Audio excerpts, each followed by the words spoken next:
Hey Scott, good to meet you digitally here. What I've done is I took my estimate that was really built for remodeling and I've altered it for you for site work. Now, you're going to go in and want to alter the way I've labeled things that better suit you. I just broke it down in my mind how I thought it might work. And here's what I've done. So I've got this Excel spreadsheet. And what I want you to understand is when I first got into the business, I did things pen and paper, right? And that's arduous, takes time, and you can't scale with that. So over time, I then went and purchased software. And what I found was the problem with purchasing software was you couldn't customize it as much as I wanted to. And it did a whole lot of things that I didn't need. I just needed to come up with numbers quick. The more I know my business, the more I know the number I want it to be. But I need the software to make sure I'm not missing things, right? And I need quick totals when it's like 30 items. So that's how I came up with this.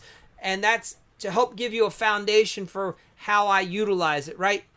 At times we would do insurance work. And for that, I would use software because I needed very specific ways to come up with estimates. But in general, this Excel spreadsheet works wonders. It's quick, it's easy, and it helps you come up with numbers that work for your business. All right, with that said, here's what I've done. I've taken your hourly rate of $125, right? And to get that, I've found the best way was to do this. We're going to charge $58.50 as your initial rate.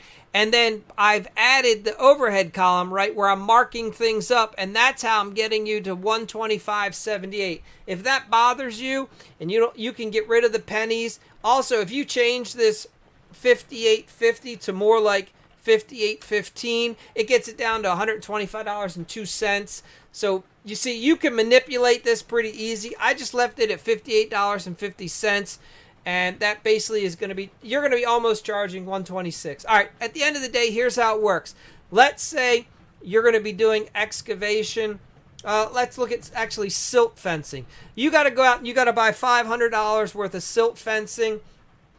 And then let's say that to install it, it's going to take your guy 1 day. So you put 1 day, and then I use 8 hours. The reason I put in the hours is that helps me come up with the rate here. I take the $58.50 times 8, and now you see I get rough cost $468. That's like bare bones. But when you start adding in overhead, profit, things like that, things to keep the lights on for the business, that's where you really should be charging more like $1,100 for the job. And then when you add in the materials, you should be charging closer to $2,000. Now, you may not like that number. You might go, Mike, that's too high. That's too low. You can change those numbers, okay, by adjusting the overhead markup here, if you like. The other thing, what I have is this extra column at the end, and we do that so that, let's say that in your area to be profitable, you're going to charge $2,500 for silt fencing for this job. There it is. You put $2,500. When you come down here, you can see the different totals so that you understand where you're at all times. And these are running totals. All right, let's say that silt fencing, let's say you're not going to do it and you like to sub it out because your cousin does it and it's just easier. So you just put zeros here. Let's say you're going to pay him $1,500 to do the silt fencing, right? So I can mark that up, sub markup. Maybe it's $32.25. You might not want to charge that. Maybe you just want to charge the client $3,000 for this. You put whatever number you want over here, but this helps you keep everything on track so that you know what you've done, right? And you just move down the line.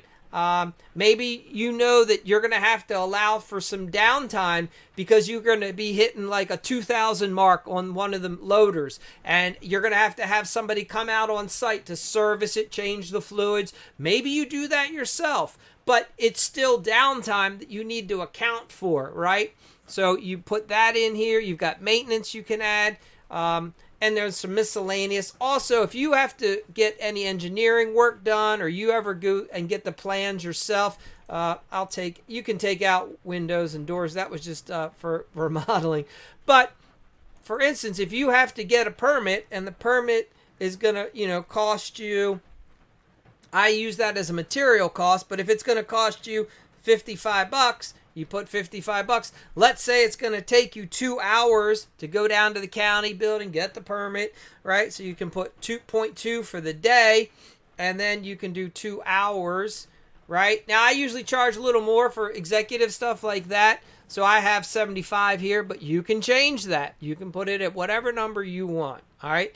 The reason I do days and hours is because in my mind, I want to see the whole thing. I want to understand how many days are we going to be at the job site, how many hours, and then it helps me make sure I'm accounting for all the miscellaneous items. So again, you get to use this however you like, and hopefully this works out for you. So technically, put here, I put 0.1.